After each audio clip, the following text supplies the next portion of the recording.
नमस्कार, मैं हूं आरजू अंसारी और आप देख रहे हैं राष्ट्रीय जगत विजन न्यूज। बिलासपुर की अरपा नदी में लगातार हो रहे अवैध उत्खनन को लेकर हाई कोर्ट ने कड़ा रुख अपनाया है।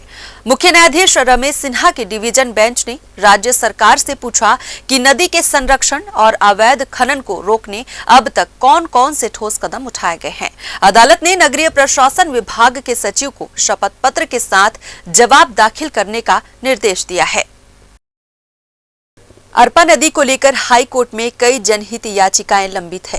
मंगलवार को हुई सुनवाई में बिलासपुर नगर निगम ने जानकारी दी कि नदी की सफाई और संरक्षण के लिए जो प्रोजेक्ट तैयार किया गया है उसे नगर निगम की MIC और सामान्य सभा से मंजूरी मिल चुकी है।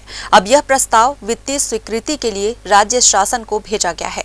कोर्ट ने राज्य सरकार को निर्देश दिए हैं कि इस प्रस्ताव पर जल्द कार्रवाई की जाए और इसकी प्रगति अदालत को बताई जाए। हाईकोर्ट ने यह भी स्पष्ट किया है कि नदी को प्रदूषण और अवैध उत्खनन से बचाने के लिए शासन ने जो भी प्रयास किए हैं उनकी जानकारी शपथ पूर्वक दी जाए। सुनवाई के दौरान अदालत को यह भी बताया गया कि पिछले साल बारिश के दौरान अवैध खनन से बने गहरे गड्ढे में 3 नाबालिग बच्चियों की डूबने से मौत हो चुकी है। इस गंभीर घटना को लेकर हाई कोर्ट ने स्वतः संज्ञान लिया है और उस केस की भी सुनवाई चल रही है।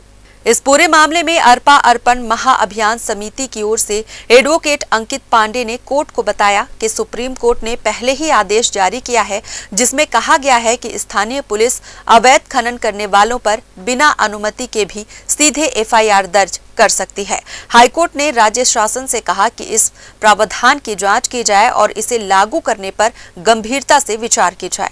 सरकार की ओर से यह जानकारी दी गई कि एक 6 सदस्यीय कमेटी खनिज नीति को लेकर काम कर रही है, लेकिन अब तक उस कमेटी की रिपोर्ट पेश नहीं की गई है। इस पर कोर्ट ने रिपोर्ट की जिम्मेदारी तय करने और जल्द से जल्द उसे प्रस्तुत करने का निर्देश दिया है। फिलहाल इस खबर में बस इतना ही। देश प्रदेश की खबरों से अपडेटेड रहने के लिए हमारे चैनल को सब्सक्राइब करें और नए खबरों के नोटिफिकेशन के लिए बेल आइकन को जरूर दबाएं। नमस्कार।